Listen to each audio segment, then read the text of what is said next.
صل على محمد وآل محمد اللهم صل على محمد وآل محمد اللهم صل على محمد.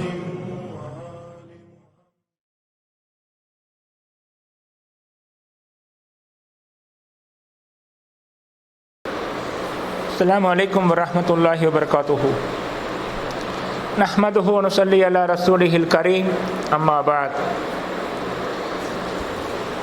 அன்பும் அருளும் மிக்க இறைவனுடைய பரிவையும் இரக்கத்தையும் யாசித்தவர்களாக ஆற்றலும் வல்லமையும் மிக்க அல்லாஹ் சுப்ஹானஹு தஆலாவை நமக்கு அறிமுகப்படுத்திய அண்ணல் எம்பெருமானார் ஸல்லல்லாஹு அலைஹி வஸல்லம் அவர்களுடைய பெயரும் புகழும் பாரெங்கும் பரவட்டும் என பிரார்த்தித்தவர்களாக அல்லாஹ்வின் நல்லடியார்களே, அருமை சகோதரர்களே, அல்லாஹு தஆலாவுடைய ஒரு மாபெரும் கிருபையினால் அல்லாஹுடைய இல்லத்தில் ரமலான் மாதத்தில் இந்த இரவு பொழுதில் நல்லதோர் இபாதத்தை பற்றி சில விஷயங்களை பரிமாறிக்கொள்ளலாம் என்பதற்காக இந்த வகுப்பு ஏற்பாடு செய்யப்பட்டிருக்கின்றது. நம்ம இந்த வகுப்புல ஒரு இபாதத்தை பற்றி பார்க்க போறோம். இஅ்திகாஃப் என்கின்ற ஒரு இபாதத். இஅ்திகாஃப் சிறப்பும் செய்முறையும் அப்படின்ட்டு இன்னைக்கு வகுப்புடைய தலைப்பு. இஅ்திகாஃப் அப்படின்னா என்ன, அந்த அமல்களுடைய அந்த இபாதத்துடைய நோக்கம் என்ன, அதை வெற்றிகரமாக நாம் செஞ்சு முடிக்கணும்னாக்கா நம்ம என்ன பண்ணணும் அப்படிங்கிறத பற்றி இன்ஷா அல்லாஹ் நம்ம இந்த வகுப்புல பார்க்க போறோம். பொதுவாக மக்கள் என்ன நினைக்கிறாங்க, இஅ்திகாஃப் என்பது ரமலான் மாதத்தின் கடைசி 10 செய்ய வேண்டிய ஒரு அமல். நம்ம எதுக்காக செய்கிறோம்? ரமலான் மாதத்தினுடைய கடைசி 10 தான் லைலத்துல் கத்ர் இரவு வருகின்றது. ஸோ லைலத்துல் கத்ர் இரவை நாம் மிஸ் பண்ணக்கூடாது. இரவை விழித்திருந்து அந்த நன்மைகளை எப்படியாவது பெற்றுக்கொள்ள வேண்டும். அதனால தான் இஅ்திகாஃப் அப்படின்ட்டு கொஞ்சம் பேர் நினைக்கிறாங்க. ஸோ அந்த நினைப்பு ஒரு சரியான நினைப்பு அல்ல அப்படின்ட்டு நம்ம கருதுறோம். இஅ்திகாஃப் அப்படின்னா என்ன? உகூஃப் என்றால் ஒரு விஷயத்தில் நிலைத்திருப்பது, ஒன்றை பற்றி இருப்பது, ஒரு விஷயத்தில் நிலைத்திருப்பது, ஒன்றில் பற்றி இருப்பது. இறை தூதர்கள் தங்கள் சமூக மக்கள்கிட்ட சிலைகளை எல்லாம் ஏன் வணங்கிட்டு இருக்கீங்க, மூதாதையர்களுடைய கோட்பாடுகளை எல்லாம் ஏன் விட மாட்டேங்கிறீங்க என்றெல்லாம் கேட்கும் பொழுது, காலங்காலமாக நாங்கள் அதை செஞ்சுக்கிட்டே வரோம். முன்னோர்கள், மூதாதையர்கள், தாய் தந்தையர்கள் வாழையடி வாழையாக இந்த பழக்கம் வந்துக்கிட்டே இருக்குது. அதனால் நாங்கள் இதை விடுற மாதிரி இல்லை அந்த மக்கள் சொல்கிறாங்க. இப்ராஹிம் அலைஹிஸ்ஸலாம் அவங்கள்ட்ட அந்த மக்கள் என்ன சொல்லியிருக்காங்க, நாங்கள் இந்த விஷயங்களை பற்றி பிடித்து கொண்டிருக்கின்றோம். ஆகிஃபீன் அப்படிங்கிற வார்த்தையை அவங்க யூஸ் பண்ணுறாங்க. நாங்கள் இந்த சிலைகளெல்லாம் அப்படியே பற்றுதலோடும் பாசுதலோடும் விடாப்பிடியாக பிடித்து கொண்டு இருக்கின்றோம். நீங்கள் சொல்கிறதுக்காக இதெல்லாம் விட முடியாது. ஒரு விஷயத்தை ஆழமாகவும் விடாப்பிடியோடும் பற்றி கொண்டிருப்பது, அதிலேயே நிலைத்திருப்பது அப்படிங்கிற அர்த்தத்தை தான் உகூஃப் என்கின்ற வார்த்தை தருகின்றது. ஆகிஃப், ஆகிஃபா அப்படின்னா மக்கள் பேர் வைக்கிறாங்க. நிலைத்திருப்பவள், விடாப்பிடி உடையவள், கொள்கையில் விடாப்பிரதி, கொள்கையில் விடாப்பிடியானவள் இன்னும் அர்த்தம் வச்சுக்கணும். அல்லாஹின் தூதர் சையதுனா இப்ராஹிம் அலைஹிஸ்ஸலாம் அவர்கள் தான் மறைந்து மண்மூடி காணாமல் போய்விட்ட இறையில்லம் காபத்துல்லாவை மறுநிர்மாணம் பண்றாங்க. இந்த உலகத்தில் எழுப்பப்பட்ட முதல் இறையில்லம் பைத்துல்லா. ஆதம் அலைஹிஸ்ஸலாம் அந்த இறை இல்லத்தை கட்டி எழுப்புறாங்க. அப்புறமா பல காலம் ஆயிடுச்சு, பல நூற்றாண்டுகள், பல ஆயிரம் ஆண்டுகள் கடந்து போய்விட்டன. அந்த இடம்லாம் அப்படியே காணாமல் போயிடுச்சு, மண்மூடி போயிடுச்சு, மக்கள் நடமாட்டமே இல்லை, மக்களே இல்லை. இப்போ அங்கே யார் இருப்பாங்க? இன்னும் ஒன்றுமே இல்லை, மண்மூடி, அடையாளமே சுவடே இல்லாமல் மறைந்து விட்டது. அந்த இடத்தில் கொண்டு வந்துதான் அண்ணல் சையதுனா இப்ராஹிம் அலைஹிஸ்ஸலாம் தன்னுடைய மனைவியையும் பச்சிளம் குழந்தையும் விட்டுட்டு போகிறாங்க. இறைவா, உன் இல்லத்துக்கு பக்கத்தில் விட்டுட்டு போகிறேன் என்று அப்போ அவங்க துவா செய்கிறாங்க. இல்லமே இல்லை, ஆனால் அவங்க துவா செய்கிறாங்க. உனது இல்லத்துக்கு அருகிலே புல் பூண்டுகள் முளைக்காத ஒரு பாலை பெருவெளியிலே என் மனைவியையும் என் குழந்தை விட்டுட்டு போகிறேன் துவா செய்கிறாங்க. யாரும் இல்லை, ஒரு பில்டிங் கூட இல்லை, ஒரு செங்கல் கூட இல்லாத ஒரு இடத்துல உன்னுடைய இல்லத்துக்கு அருகிலே அப்படின்னு துவா செஞ்சுட்டு போகிறாங்க. ரொம்ப நாள் கழித்து இஸ்மாயில் அலைஹிஸ்ஸலாமுடைய சோதனைகள் எல்லாம், பள்ளி கொடுக்கின்ற சோதனைகள் எல்லாம் முடிஞ்சு போனதுக்கு பிறகு அல்லாஹ் சுப்ஹானஹு வ தஆலா இல்லத்தை எழுப்புங்கன்னு சொன்னான். வயது யர்ஃபஉ இப்ராஹீமுல் கவாயித மினல் பைத் வ இஸ்மாயில். இப்போ இப்ராஹிம் அலைஹிஸ்ஸலாம் அந்த இல்லத்தை கட்டி எழுப்புறாங்க, இஸ்மாயில் அலைஹிஸ்ஸலாமோட சேர்ந்து மறுநிர்மாணம் பண்ணுறாங்க. அப்போ தான் ஹஜ்ஜுக்கான அழைப்பு தர்றாங்க. இப்போ அல்லாஹ் சுப்ஹானஹு வ தஆலா அவங்களுக்கு ஒரு ஆர்டர், ஒரு உத்தரவு பிறப்பிக்கின்றான்.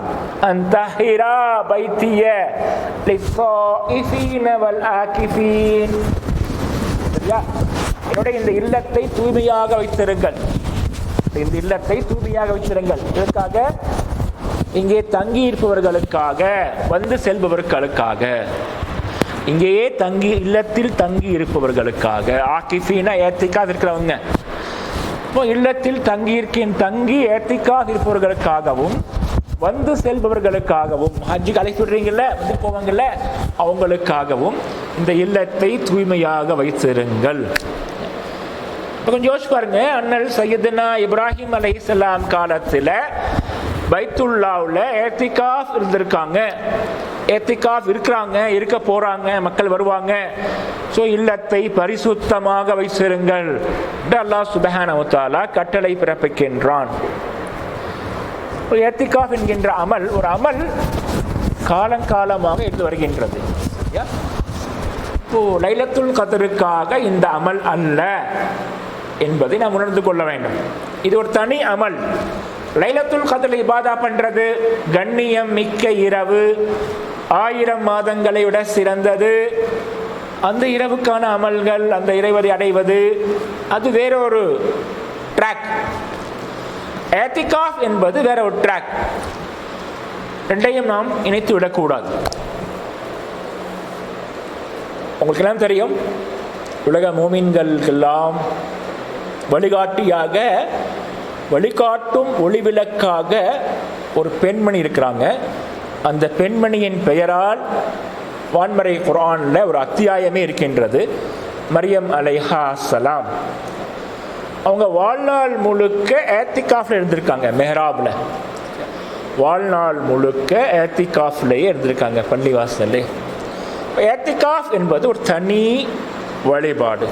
அல்லாஹ்வின் தூதர் ஸல்லல்லாஹு அலைஹி வஸல்லம் அவர்கள் ஏத்திகாஃப் இருப்பதை பார்த்து அன்னை ஆயிஷா ரலியல்லாஹு அன்ஹா அவர்கள், அல்லாஹ்வின் தூதரே, நானும் ஏத்திகாஃப் இருக்கிறேன்.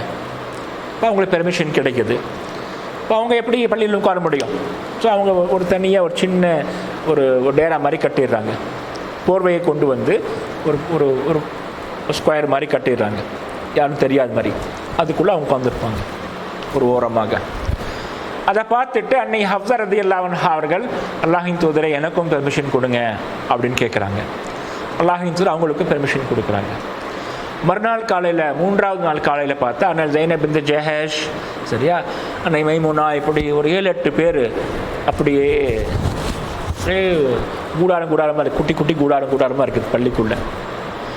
பள்ளிவாசல் ஃபுல்லாக கூடாரம் போட்டால் எங்கே தொழுகிறது, இங்கே ஆண்கள் வருது போகுது.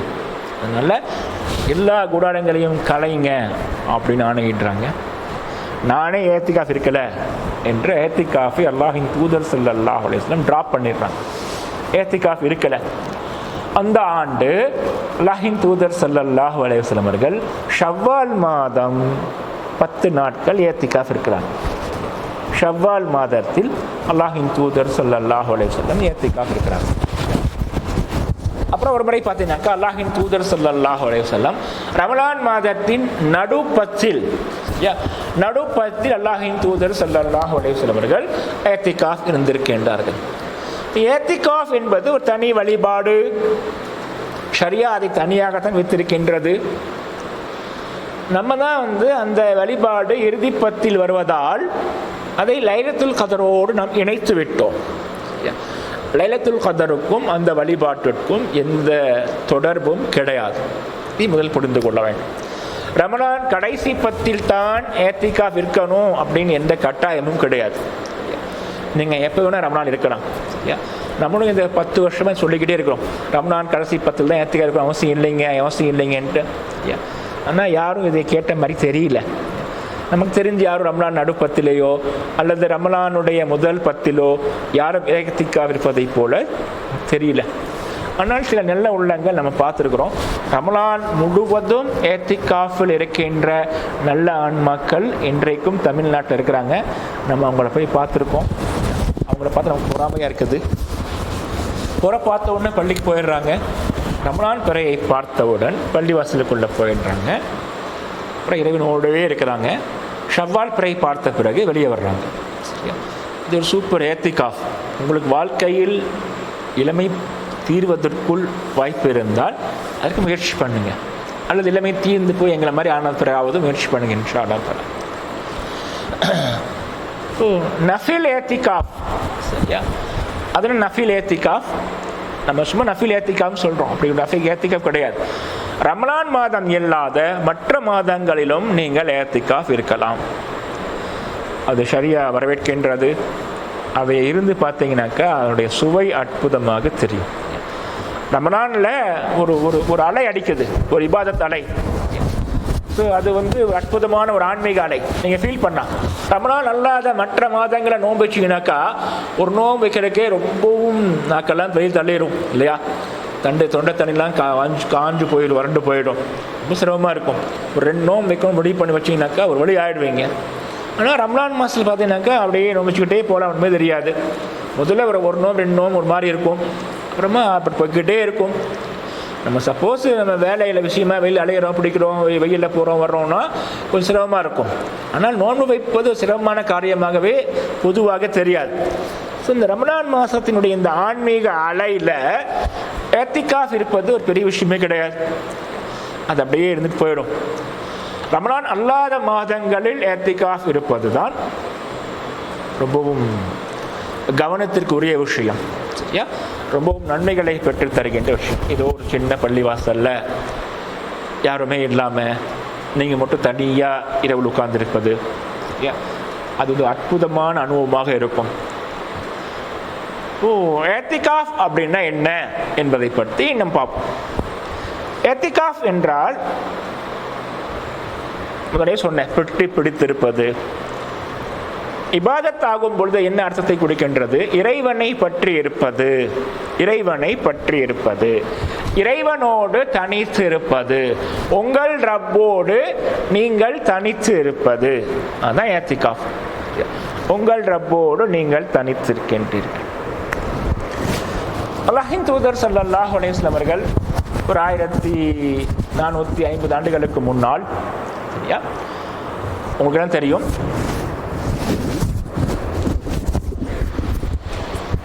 ஹிரா மலை குகையில் தனிமையில் உட்காந்துருந்தாங்க. நம்ம யாருமே அதை பற்றி யோசிச்சு பார்க்கறதே இல்லை. அல்லாஹ்வின் தூதர் ஸல்லல்லாஹு அலைஹி வஸல்லம் அவர்கள் ஹிரா மலை குகையில் என்ன பண்ணிட்டு இருந்தாங்க? புகாரி போன்ற நபிமொழி நூல்களை பார்க்கும் பொழுது ஏதோ ஒரு வகையான தியானம், ஒரு வகையான இபாதத், அதை தஹன்னுஸ் அப்படின்னு சொல்றாங்க. தஹன்னுஸ், தஹன்னுஸ் என்கின்ற வார்த்தையின் பிரிவு தான் தஹன்னுஸ். வேற வார்த்தை நம்ம ஜென்ரலாக என்ன வார்த்தை யூஸ் பண்ணுறோமோ அந்த வார்த்தையை பயன்படுத்தாமல் ஒரு புது வார்த்தையில் நபிமொழிகளை தொகுத்தவங்க அந்த இபாதத்தை மென்ஷன் பண்ணுறாங்க. அல்லாஹ்வின் தூதர் ஸல்லல்லாஹு அலைஹி வஸல்லம் அந்த மலை குகையில் என்ன பண்ணிட்டு இருந்தாங்க? இது ஒரு முக்கியமான விஷயம், யாரும் யோசிச்சு பார்க்கறதே இல்லை. ஒரு ஆன்மா உலக மக்களுக்காக, உலக மக்களின் நல்வாழ்க்கைக்காக உலக மக்களின் நல் வழிகாட்டுதலை பெறுவதற்காக தன்னைத்தானே வருத்திக் கொண்டு ஒரு மலை குகையில் சில ஆண்டுகள், ஒரு நைட் போனாங்க வாங்கிட்டு வந்தாங்கன்னு சொல்ல முடியாதுல்ல, தொடர்ச்சியாக சில ஆண்டுகள் அல்லது போய்கிட்டே இருந்தாங்க. சில ஆண்டுகள், குறிப்பிட்ட சில மாதங்களில், ரமலான் மாதத்தில் மற்ற மாதங்களில் போவாங்க, உட்காருவாங்க, 2 நாள் உட்காருவாங்க, 3 நாள் உட்காந்துருப்பாங்க, 4 நாள் 5 நாள், 3 நாள் 4 நாள் 5 நாள் உட்கார்ந்துட்டு வந்திருக்காங்க. அல்லாஹ்வின் தூதர் போகும்போது சில சமயங்கள் 2 நாளுக்கான உணவை கொண்டுட்டு போயிடுவாங்க. அந்த உணவு தீர்ந்துச்சுனாக்கா 2 நாள் கழிச்சு 3ஆவது நாள் வந்துடுவாங்க. சில சமயங்களில் 3ஆவது நாள் வரமாட்டாங்க. அன்னை கதீஜா ரலியல்லாஹு அன்ஹா அவர்கள் உணவை எடுத்துக்கொண்டு மலைக்கு போவாங்க. மலையேறி உணவை கொடுத்துட்டு வருவாங்க. இன்னும் ஒரு 2 நாள் உட்கார்ந்த பிறகுதான் அல்லாஹ்வின் தூதர் வருவாங்க. அல்லாஹ்வின் தூதர் ஸல்லல்லாஹு அலைஹி வஸல்லம் அந்த மலை குகையில் என்ன செஞ்சுட்டு இருந்தாங்க? இதுதான் மிக முக்கியமான விஷயம். எல்லாருடைய கவனத்தையும் இந்த விஷயத்தின் பக்கம் குவிக்க ஆசைப்படுகின்றோம். அல்லாஹ்வின் தூதர் என்ன பண்ணிக்கிட்டு இருந்தாங்க? நல்லா யோசிச்சு பாருங்க.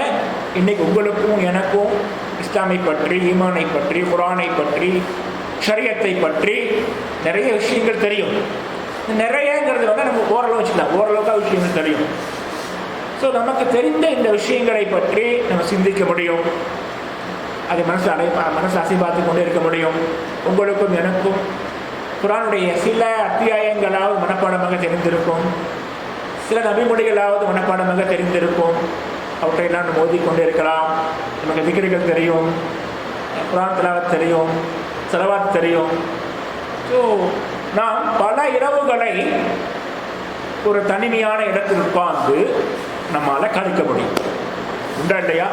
குர்ஆனை மட்டும் ஒருத்தரை கொடுத்துட்டு அவரை பல மாதங்கள் சிறையில் போட்டாலும் கூட அவர் சமாளித்து கொண்டு இருந்து விடுவார், குர்ஆனை வாசித்து கொண்டே இருந்து விடுவார்.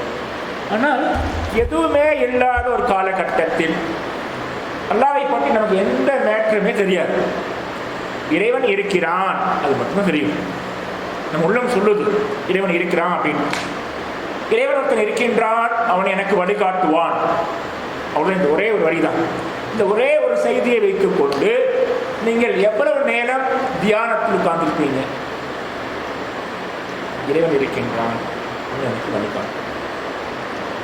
அல்லாஹும்ம ஹதினி, அல்லாஹும்ம என் இறைவா இஹ்தினி, எனக்கு வழிகாட்டு. அவ்வளோதான். இறைவன் யார் தெரியாது, அவன் எப்படி இருப்பான்னு தெரியாது, அவனுடைய பண்புகள் என்னன்னு தெரியாது, எதுவுமே தெரியாது. வழிகாட்டு, அவ்வளோதான். அல்லாஹும்ம ஹதினி, இந்த ஒற்றை லைன், 2 வார்த்தை, அல்லாஹும்ம ஹதினி. இந்த 2 வார்த்தைகளை வைத்துக்கொண்டு நீங்கள் எவ்வளோ நேரம் யோசிச்சுட்டே இருப்பீங்க? நீங்கள் ட்ரை பண்ணி பாருங்க. ஒரு நைட்டில் நீங்கள் வீட்டில் உட்காந்துக்கிட்டு எதை பற்றியுமே சிந்திக்காம ஏதாவது ஒரு வசனம், அந்த அத்தியாயத்தை பற்றி மட்டுமே சிந்திக்காம, எதையை பற்றி யோசிக்கக்கூடாது. எதை பற்றியுமே யோசிக்காமல் ஒரு மனிதனால் உட்கார்ந்திருக்க முடியுமா? தூங்கக்கூடாது. தூங்காமல் உட்கார்ந்துருக்கோம், ரொம்ப கஷ்டம். நம்முடைய மனசுடைய சிந்தனை அங்கங்கே அப்படி தாவிக்கிட்டே இருக்கு. மனம் ஒரு குரங்கு அப்படின்னு சொல்கிறாங்கல்ல, குரங்கு அப்படி மனத்தை தாவிட்டே போயிட்டு இருக்கு கிடைக்கு. மனசு ஒரு எண்ணத்துக்கு இன்னொரு எண்ணத்துக்கு அப்படியே தாவிக்கிட்டே இருக்கு. இந்த எண்ண ஓட்டம், மனசுடைய எண்ண ஓட்டத்தை நீங்கள் நிறுத்தினால், எதை பற்றியும் சிந்திக்காமல் உங்களால் உட்கார முடியும் என்று இருந்தால், ஒரு நிமிஷம், 60 செகண்ட், ஒரு நிமிஷத்துக்கு மேல உங்கள் மனசுடைய எண்ண ஓட்டத்தை நீங்கள் நிறுத்திவிட்டால் நீங்கள் தூங்கிட்டீங்கன்னு அர்த்தம். நீங்கள் தூங்கிட்டீங்க. ஒரு நிமிடம் அமைதியாக எதை பற்றியும் சிந்திக்காமல் இருந்தால் அதுக்கு பெயர் தூக்கம். தூங்கிடு. பாருங்க, தூங்கிடு. இப்போ ஒருத்தர் அல்லாஹ்வை பற்றி யோசிக்கின்றேன், உலக மக்களின் நல்வாழ்வை பற்றி சிந்திக்கின்றேன் அப்படின்னு சொல்லிட்டு ஒரு மலைக்குகளை போய் தனிமையில் உட்காந்துக்கிட்டு அப்படியே தூங்கிக்கிட்டே இருக்காரு. ஒருத்தன் மலையில் குகையில் ஓரமாக உட்காந்துக்கிட்டு தூங்கிக்கிட்டே இருக்கிறான். அவனை பார்த்து அல்லாஹ் இறக்கப்பட்டுட்டு வானவர் கோமான் ஜிப்ரீல் அலைஹிஸ்ஸலாமை அனுப்பி வஹியை அருளி செய்வானா? யோசிச்சு பாருங்க. இப்போ அல்லாஹ்வின் தூதர் ஸல்லல்லாஹு அலைஹி வஸல்லம் அவர்கள் ஹிரா மலை குகையில் தூங்கவே இல்லை. தூங்காமல் காத்து கொண்டே இருக்கிறாங்க. எந்த அளவு கவலையோடு இருந்தால் காத்துட்டு இருக்கீங்க? நீங்க ஒரு பயங்கரமான சிக்கலை மாட்டிட்டு இருக்கிறீங்க, ஒரு பொருளாதார சிக்கல்ல. ஸோ அது வந்து விடுபடாட்டி உங்களுடைய எதிர்காலமே கேள்விக்குறியாயிரும். மான மரியாதைலாம் காத்துல பறந்து போயிடும். பயங்கரமான ஒரு சிக்கல். உங்கள் நண்பர் ஒருத்தர், உங்கள் நெருங்கிய நண்பர் ஒருத்தர் உங்களுக்கு தேவையான பொருளாதாரத்தை கொண்டு வரேன்னு வாக்கு கொடுத்துருக்கிறார். நீங்கள் அவருக்காக காத்துக்கிட்டே இருக்கிறீங்க. இப்போ முடியுமா? யோசிச்சு பாருங்க. இப்போ காத்துக்க முடியும். ஒரு குறிப்பிட்ட இடத்துல இன்றைக்கி ஆத்து பாத்தில் இல்லைங்கன்னு சொல்கிறார். நின்று இருக்கிறீங்க. நீங்கள் அவர் வரல, அவர் உங்களுக்கு கிளம்பிட்டான்னு தெரியும். வருவார், கண்டிப்பாக வருவார்னு தெரியும். நீங்கள் காத்துக்கிட்டே இருக்கிறீங்க. உங்களுக்கு நேரம் டென்ஷனாக இருந்தாலும் நேரம் போவது தெரியாது. காத்துக்கிட்டே இருப்பீங்க. 1 மணி நேரம், 2 மணி நேரம், 3 மணி நேரம், 10 மணி நேரம் ஆனால் காத்துக்கிட்டே இருப்பீங்க. இப்போ உங்களுக்கு தூக்கம் வராது. ஏன்னா உங்களுக்கு கவலை உங்களை பிடித்து ஆட்டுகின்றது. வந்தால் தான் எல்லா பிரச்சனையும் தீரும். நீங்கள் நிம்மதியாக தூங்க வேண்டும் என்றால் அவர் வந்து உங்கள் கையில் அதை ஒப்படைச்சா தான் நீங்கள் கொடுக்க நாளில் கொடுத்துட்டு நிம்மதியாக தூங்க முடியும். இந்த கவலை உங்களை நிலை கொள்ள முடியாமல் தவிக்க வைக்கின்றது. உங்களுக்கு தூக்கத்தை வரவிடாமல் தடுக்கின்றது. ஒரு கவலை, ஒரு கவலை, ஆழ்ந்த அக்கறை. உங்கள் குழந்தை உடம்பு சரியில்லை, காய்ச்சலில் தவிச்சுக்கிட்டு இருக்க குழந்தை என்னாகுமோ ஏந்தாகுமோ, குழந்தை மேல் உள்ள பாசம், குழந்தை மேல் உள்ள அக்கறை உங்களை தூங்க விடாமல் தடுக்கின்றது. நீங்கள் குழந்தையோட நடந்துக்கிட்டே இருக்கிறீங்க, குழந்தை படுக்க வைக்கிறீங்க, நடந்துக்கிட்டே இருக்கிறீங்க. அந்த குழந்தை ஒரு ராகத்தை ஆகி அணக்கிறதுலாம் நிறுத்திட்டு அது காய்ச்சல் எல்லாம் குறைஞ்சு நிம்மதியாக தூங்குற வரைக்கும் உங்களுக்கு தூக்கம் வராது. நீங்கள் அங்கே நடந்துக்கிட்டே இருப்பீங்க. இது அக்கறை. அல்லாஹ்வின் தூதர் ஸல்லல்லாஹு அலைஹி வஸல்லம் அவர்களுக்கு இந்த உம்மத்தின் மீது, உம்மத்ங்கிற வார்த்தை தப்பு, இந்த மானுட குலத்தின் மீது, மனித சமுதாயத்தின் மீது எந்த அளவுக்கு கவலை, எந்த அளவுக்கு அக்கறை இருந்திருந்தால் ஒரு மலை குகையில் தனிமையில் உட்கார்ந்து அவங்க தூங்காமல் முடிச்சுக்கிட்டு ஆள் அரவமே இல்லாத சொல்றோம். ஆள்னா ஆள் நடமாட்டம் இல்லை, அரவம்னா பாம்பு, அந்த சத்து கூட உடவே இல்லாத இடம். ஆனால் அது அப்படி இல்லை, அங்கே அரவம் இருக்கும். அந்த அரவம் இருக்கும் இல்லைனே ஒரு மலைக்கொகை இல்லை. யோசிச்சு பாருங்க. இன்னைக்கு வந்து உலகம் முழுவதும் வெளிச்சம் சிதறி கிடக்கின்றது. நம்ம இருட்டுன்னு சொல்லி இதை ஃபுல்லாக இருட்டாக்குனாலும் இந்த கும்பிருட்டாக ஆகாது. சிட்டி ஃபுல்லாக வெளிச்சமாக இருக்குது. இந்த வெளிச்சம் தெரிப்பி இருந்துக்கிட்டே இருக்கும். அதனால் அன்னைக்கு வெளிச்சமே இல்லாத ஒரு மின் விளக்கே இல்லை, வெளிச்சமே கிடையாது. வெளிச்சமே இல்லாத ஒரு இருட்டு, உண்மையிலேயே பயங்கரமாக இருட்டாக இருக்கும். வானத்தில் இருக்கின்ற விண்மீன்கள் மட்டும்தான் வெளிச்சம். குகைக்கு உள்ளே போயிட்டீங்கன்னாக்கா பயங்கர இருட்டாக இருக்கும்.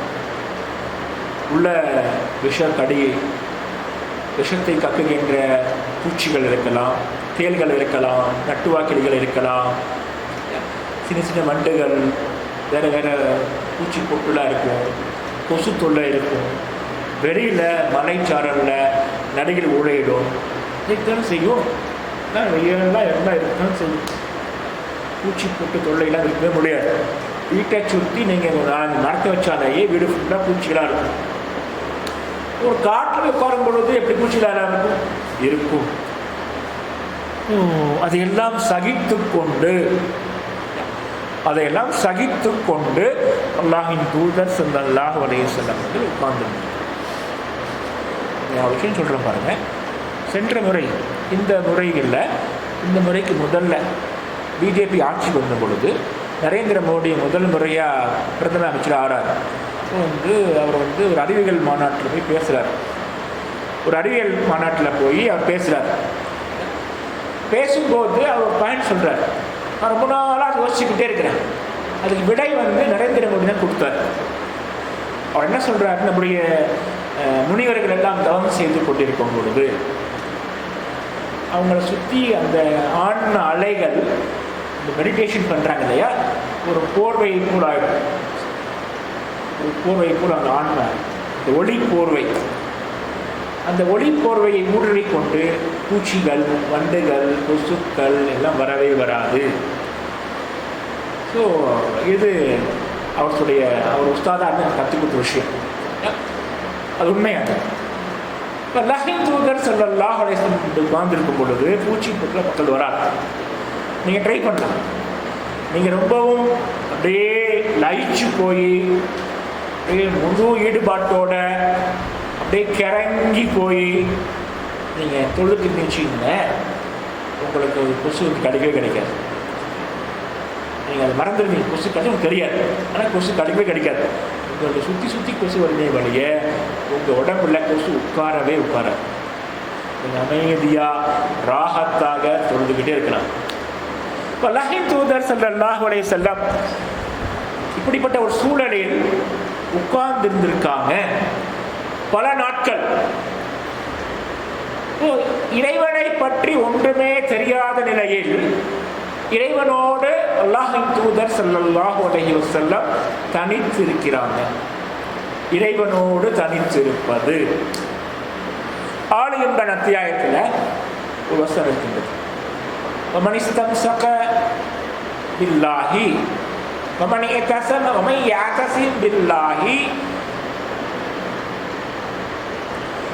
يَعْتَصِمْ بِاللَّهِ فَقَدْ هُدِيَ إِلَى صِرَاطٍ مُسْتَقِيمٍ.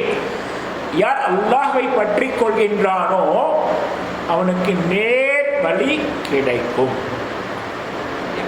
அவன் நேர் வழியை நோக்கி செலுத்தப்படுவான். அல்லாஹ்வை பற்றி கொண்டால் நேர் வழியை நோக்கி செலுத்தப்படுவீர்கள். அல்லாஹ்வின் தூதர் ஸல்லல்லாஹு அலைஹி வஸல்லம் அல்லாஹ்வை பற்றி கொண்டார்கள், அவங்களுக்கு நேர் வழி கிடைக்கும்.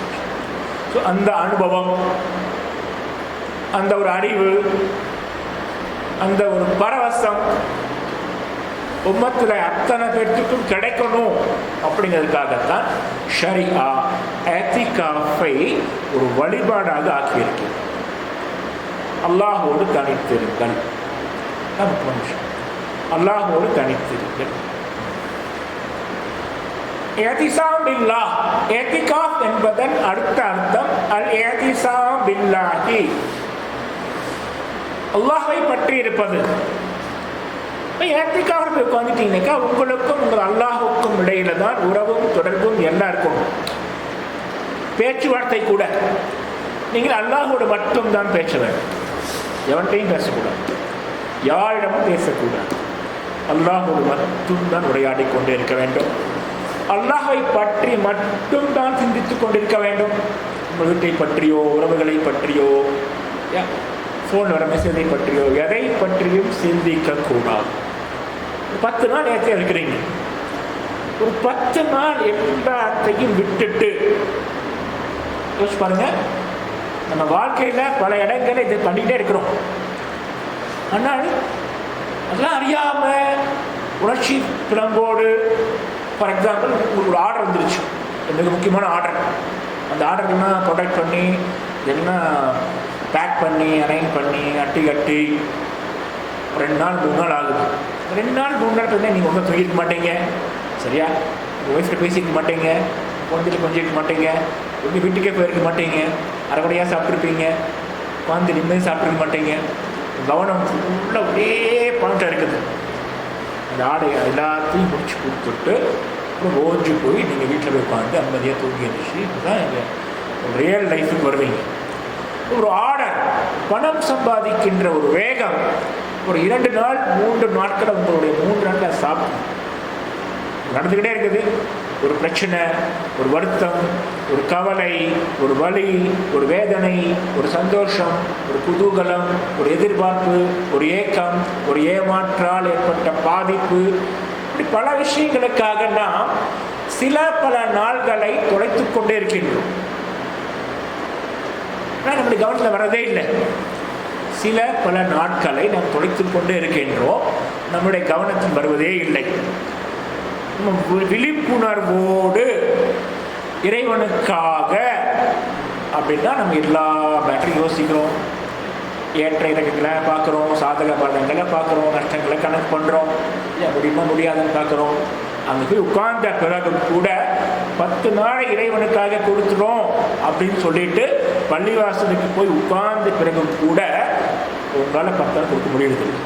ஒரு நாளை கூட நிறைய பேர்த்தினால கொடுக்க முடியறதில்லை. 24 மணி நேரம் அல்லாஹுக்காக அல்லாஹுக்காக பேசுவது, உறவு கொள்வது, உரையாடுவது, சிந்திப்பது, செயல்படுவது, எல்லாவற்றிலும் அல்லாஹ் என்று இறைவனுக்காக 10 நாள் ஏத்திக்காக உட்காரவங்க பல பேர்த்தினால ஒரு ஒற்ற நாளை கூட அல்லாஹுக்காக கொடுக்க முடியறதே இல்லை.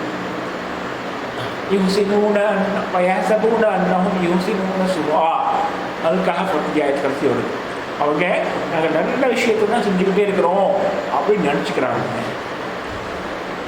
நம்மளும் நினச்சிக்கிறோம் நம்ம ஏற்றியாக உட்காந்துருக்கிறோம், இறைவனுக்காக நல்லா கொடுக்குறோம், அல்லாவுடைய பள்ளியிலேயே தனிச்சு இருக்கிறோம்.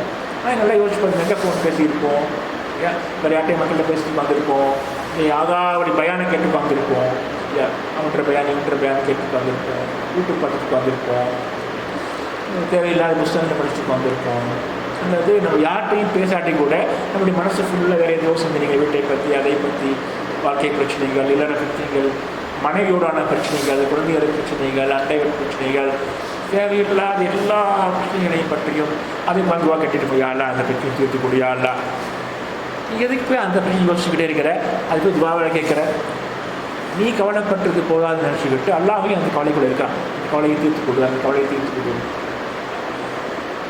ஒரு நாள் கூட நம்மளால் அல்லாஹ் சுப்ஹானஹு வ தஆலா கொடுக்க முடியறது இல்லை.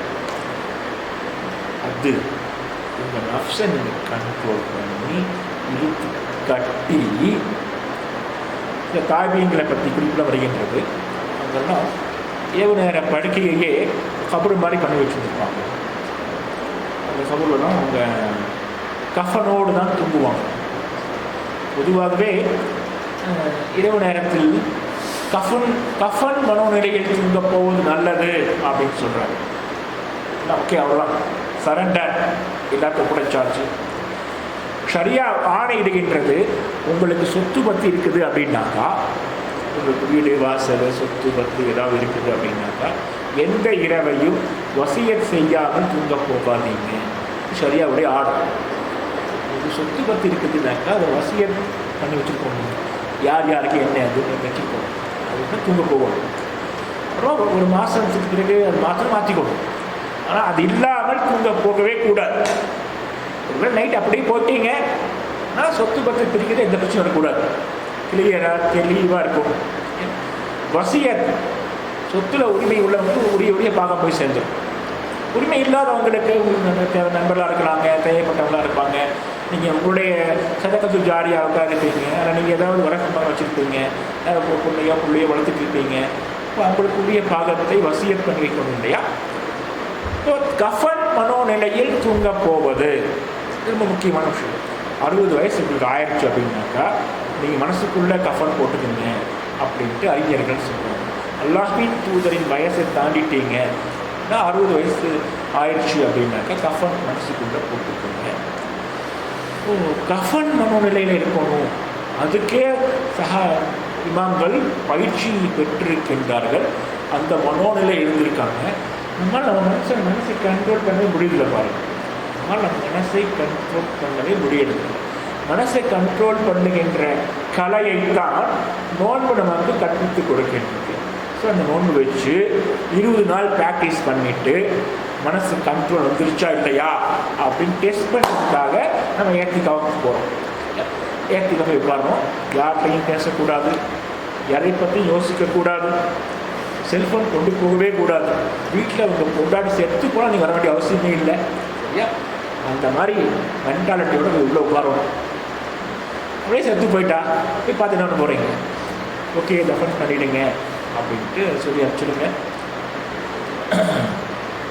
அந்த மனோநிலையில் போய் உட்காருங்க. அதை பற்றியும் கவலைப்படாதீங்க. அல்லாஹோடு தனித்திருக்கிறது, அல்லாஹோடு தனித்திருக்கிறது. ஸோ இரவு நேரத்தில், குறிப்பாக இரவு நேரத்தில் நீங்கள் தொழுகிறீங்க, குர்ஆன் ஓதுறீங்க, இல்லையா? அல்லாஹுடைய புகழ் பாடுறீங்க, தஸ்பீஹ் பண்ணுறீங்க, அல்லாஹின் தூதரின் ஸலவாத் சொல்கிறீங்க, இஸ்திக்ஃபார் பண்ணுறீங்க, துஆ செய்கிறீங்க, திலாவத்துல் குர்ஆன் ஓதுறீங்க. இப்போ சொல்லிட்டேன். அல்லாஹுடைய படைப்பினங்களை பற்றி சிந்திச்சு பார்க்குறீங்க, துஆ செய்கிறீங்க. இப்படி 7-8 இபாதத்துகளை பற்றி குர்ஆன் சொல்கிறீங்க. இதெல்லாம் நம்முடைய முழு இரவையும் இதில் கழித்து கொண்டிருக்கிறார். முழு இரவையும் இதில் கழித்து விட வேண்டும். நீங்கள் ஒரு நாள் 2 நாள் நீங்கள் எப்படி இருக்கிறீங்க, உங்களுடைய பெர்ஃபார்மன்ஸ் எப்படி இருக்கின்றது என்பதை அல்லாஹ் சுப்ஹானஹு வ தஆலா பார்த்துக்கிட்டே இருக்கும். ஒரு 2 நாள் கழிந்ததுக்கு பிறகு ஒரு 3வது நாள் 4வது நாள் இறைவனும் உங்களை கவனிக்க ஆரம்பிக்கும். அல்லாஹுடைய பார்வையில் நீங்கள் வந்துடுவீங்க. இப்போ அல்லாஹும் உங்களை பார்க்குறாங்க. நீங்கள் எப்படி 24 மணி நேரத்தில் முடிந்த அளவுக்கு இரவு முழுக்க ஒரு 10 மணி நேரம் 12 மணி நேரம் அல்லாஹை பற்றிய சிந்தனை அப்படி லயிச்சு போயிட்டீங்க. ஃபனாஃபில்லா, அல்லாஹுடைய நினைவில் அழிந்து போவது அப்படிங்கிற தர்ஜா நோக்கி மேலே போய்கிட்டே இருக்கிறீங்க. இப்போ அல்லாஹுடைய கவனம் உங்கள் மீது குவிக்கின்றது. அல்லாஹ் உங்களை அன்பு கண் கொண்டு பார்க்கின்றான். அல்லாஹ்வின் தூதர் ஸல்லல்லாஹு அலைஹி வஸல்லம் அவர்கள் அல்லாஹ் சொன்னதாக அறிவிக்கின்றார்கள், ஒரு அடியார் என்னை பற்றி தன்னுடைய மனதில் நினைக்கும் பொழுது நானும் அவனை பற்றி என்னுடைய மனசில் நினைக்கின்றேன். ஒரு 10 மணி நேரம் நீங்கள் மாற்றி மாற்றி மாற்றி மாற்றி அல்லாஹ்வை பற்றியே சிந்திச்சு கொண்டிருக்கின்றது. வல்லதீன யபீதூன லிரப்பிஹிம் சுஜ்ஜதன் வ கியாமா, சஜ்தாவிலும் நின்ற நிலையிலும் அவர்கள் இரவெல்லாம் கழிக்கின்றார்கள் தங்கள் இறைவனுக்காக. இப்போ இறைவனும் அந்த இரவு முழுவதையும் உங்களுக்காக கழிப்பான். உங்களுக்காகவே அல்லாஹ் அந்த இறைவனுக்கு தந்து விடுவான். உங்களை பற்றி யோசிப்பான். என் அடியான் உங்களை பற்றி உங்கள் ரப்பு ஒரு 10 மணி நேரம் சிறப்பு கவனத்தோடு யோசிக்கின்றான் என்றால் என்ன பொருள்? உங்கள் ஆன்மா அப்படியே தக தக தக மின்ன ஆரம்பித்து விடும். உங்கள் ஆன்மீக ஒழுக்க குறைகள் எல்லாம் காணாமல் போய்விடும். உங்கள் உள்ளத்தில் இருக்கின்ற அவநம்பிக்கை, எந்தெந்த விஷயங்களில் முழுமையாக நம்பிக்கை கொள்ள முடியாமல் உங்கள் ஈமான் தடுமாறுகின்றதோ அதெல்லாம் ஃபுல்ஃபில் ஆகிடும். தக்வா கூடிவிடும், தவக்குள் அதிகரித்துவிடும். ஸோ உங்களுடைய மறுமை சார்ந்த விஷயங்கள் எல்லாம் முழுமை பெற்றுவிடும் என்று இருக்கும் பொழுது உலகம் சார்ந்த விஷயங்கள்லாம் ஒன்றுமே இல்லாமல் காணாமல் போய்விடும். சட என்று எல்லாம் சடுதியில் தீர்ந்துவிடும். ஒரு 3 நாள் 4 நாளுக்கு பிறகு அல்லாஹ் சுப்ஹானஹு வ தஆலா உங்களை உற்று கவனிக்க தொடங்கிவிட்டான். அந்த நிலையை உங்களால் எட்டி பிடிக்க முடியும் போது அல்லாஹ் சுப்ஹானஹு வ தஆலாவுடைய விருந்தாளியாக நீங்கள் மாறிடுவீங்க. அல்லாஹுடைய விருந்தாளியாக நீங்கள் மாறிடுவீங்க. நம்ம வீட்டுக்கு ஒருத்தர் விருந்தாளியாக வர்றாரு, நமக்கு ரொம்ப பிடிச்சவர், நம்ம அவரை நேசிக்கிறோம், அவர் நம்ம நேசிக்கிறார். அவரை இங்கேயே இருக்கணும்னு நம்ம கேட்குறோம், அவர் இல்லைங்க போகணும்னு சொல்லி போகிறார். நம்ம என்ன பண்ணுவோம்? நல்லபடியாக உபசரிப்போம். நல்லபடியாக அவரை உபசரிப்போம். நம்மால் எந்த அளவுக்கு சிறப்பாக அவரை கவனிச்சுக்க முடியுமோ நம்ம சக்தி உட்பட்டு அந்த அளவுக்கு கவனிச்சுக்குவோம். மனம் புண்படாமல் பார்த்துக்கொள்வோம். நம்மால் முடிந்தால் நம்ம இருக்கக்கூடிய நல்ல பொருட்களை அன்பளிப்பாக கொடுத்து அனுப்புவோம். அதாவது ஒரு சின்ன பொருள் நம்ம என்ன இருக்குதோ அது. நம்ம எல்லாரும் ஒரு தொழில் இருக்கின்றது, நம்ம தொழில் சார்ந்த ஏதாவது பொருள் நம்மள இருக்கும். ஸோ அதையாவது கொடுப்போம். அவரை அன்பளிப்பாக கொடுத்து அனுப்புவோம். அல்லாஹுடைய விருந்தாளியாக நீங்கள் அல்லாஹுடைய இல்லத்தில் தங்கி உண்மையிலேயே அவருடைய விருந்தாளியாக ஆகிவிட்டால் அல்லாஹ் உங்களை சூப்பராக கவனிக்கும். அல்லாஹுடைய உபசரிப்பு அற்புதமாக இருக்கும். ஈமான், இஸ்லாம், இஹ்சான், தக்வா, தவக்குல், இஹ்பார், இனாபத் என்று உங்களுடைய என்னென்னவோ எல்லாம் நீங்கள் கிடைச்சிங்க. அது என்னே தெரியாது, எல்லாவற்றையும் நல்லா கொடுத்துருக்கோம். நம்முடைய ஆன்மீக ஒளி அப்படியே அவருடைய லெவல் எங்கேயோ போயிருக்கு. நாம் சில பல விஷயங்களை பெற்றுக்கொண்டு திரும்புவோம். தெரியும், நான் கூப்பிட்டு போகிறேன். ஸோ நீங்கள் ரெஸ்பெக்ட் பண்ணுறீங்க, மரியாதை கொடுக்குறீங்க, நானும் உங்களுக்கு மரியாதை கொடுக்குறேன், நிறைய விஷயம் கற்றுக் கொடுக்குறேன். நான் உங்கள் வீட்டுக்கு வெளியே போடும்போது நீங்கள் ஏதாவது ஒரு பொருளை, சின்ன ஏதாவது ஒரு பொருளை ஒரு சின்ன ஒரு அத்தர் பாட்டை எனக்கு 50 ரூபாய் கொடுக்குறீங்க. யோசிச்சு பாருங்க, இந்த அத்தர் பாட்டில் எனக்கு திருவாளர் பஷீர் அகமத் கொடுத்துருக்காரு அப்படி எனக்கு தெரியுமா தெரியாதா? தெரியும், அது என்கிட்ட இருக்கும். அவர் என்னை வச்சு கொடுப்பாரு, ஸ்மெல் இருக்கும், இந்த அத்தர் பாட்டில் போட்டு.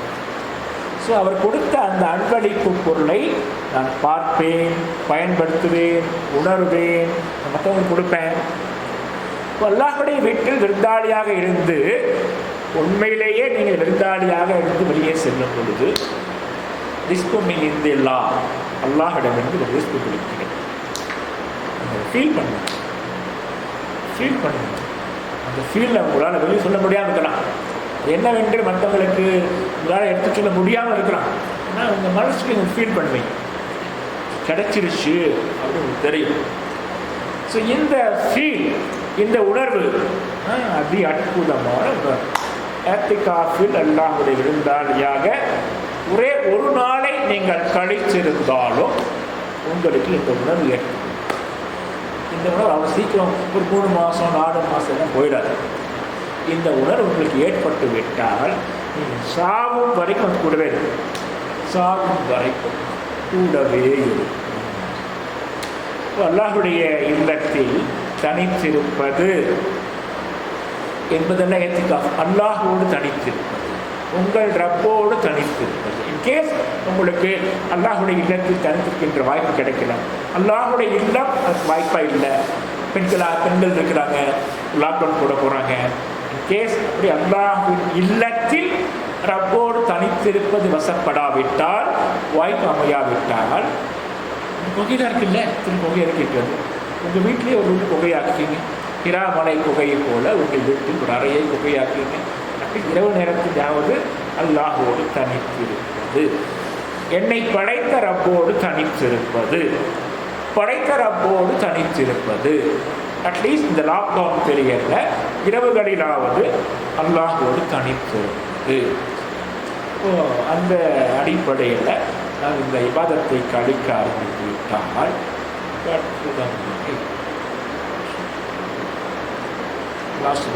அந்த அற்புதமான பரவச அனுபவத்தை நமக்கு தந்தர வேண்டும் என்கின்ற துவாவோடு உரையை நிறைவு செய்கின்றோம்.